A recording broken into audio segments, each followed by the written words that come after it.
afternoon, Skylab. We have a special science conference scheduled today, as you know. We have Dr. Comet Kohoutek, the discoverer of the comet, and he'd like to ask you a few questions when you're ready. Over. Good afternoon, Dr. Kohoutek. Good afternoon. It is a great pleasure for me to greet you, Mr.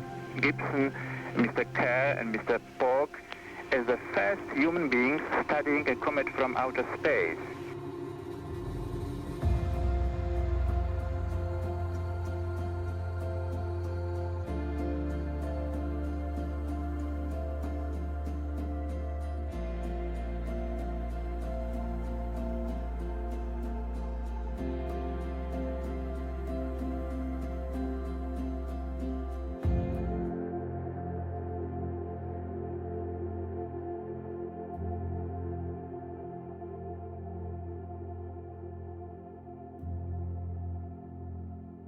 How much do you know about the fact that the final crew of Skylab, SL4, observed a comet for the first time outside of the Earth's atmosphere? In 1973, Dr. Comet Kohoutek discovered a comet by pure accident. I started with astronomy in Brno, and in 1970 I came to Germany. Back then, we started observing meteors. These pictures of Halley's Comet were taken in 1910. Another and potentially brighter comet will be observed by the Skylab crew between November and January. It's called Kohoutek. Well, we observed Comet Kohoutek for the simple reason it was there when we were up.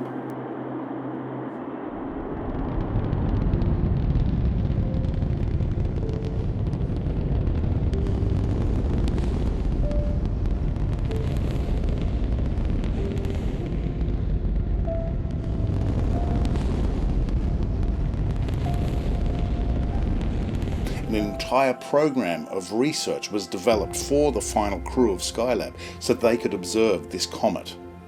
The comet's coming this way, isn't that correct? It's coming along? Yeah, the comet path will come in like this. So the comet should be somewhere up here, isn't that right?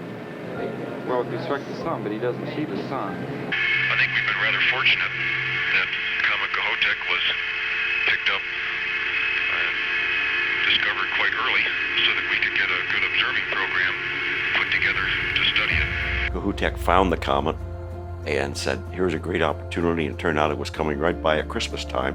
And in the night from March 7 through 8, 1973, I discovered the comet through 2 photographic plates. And I sent this to Brian Marston in America, who calculated the position and said it would orbit close to the sun and be bright in the sky. Hat gesagt, der Komet wird nahe zur Sonne kommen und wird hell sein. Jerry Carey and I were out on a spacewalk at Christmas time, and we saw that come around the sun, and this is while we were on a spacewalk, we saw that it had a sunward spike, which was something we did not anticipate. Hey, I can see the comet. Yeah, look it, right out there, see it? Okay, I can see the tail behind. Holy cow, yeah, I think they're the lights off, Bill.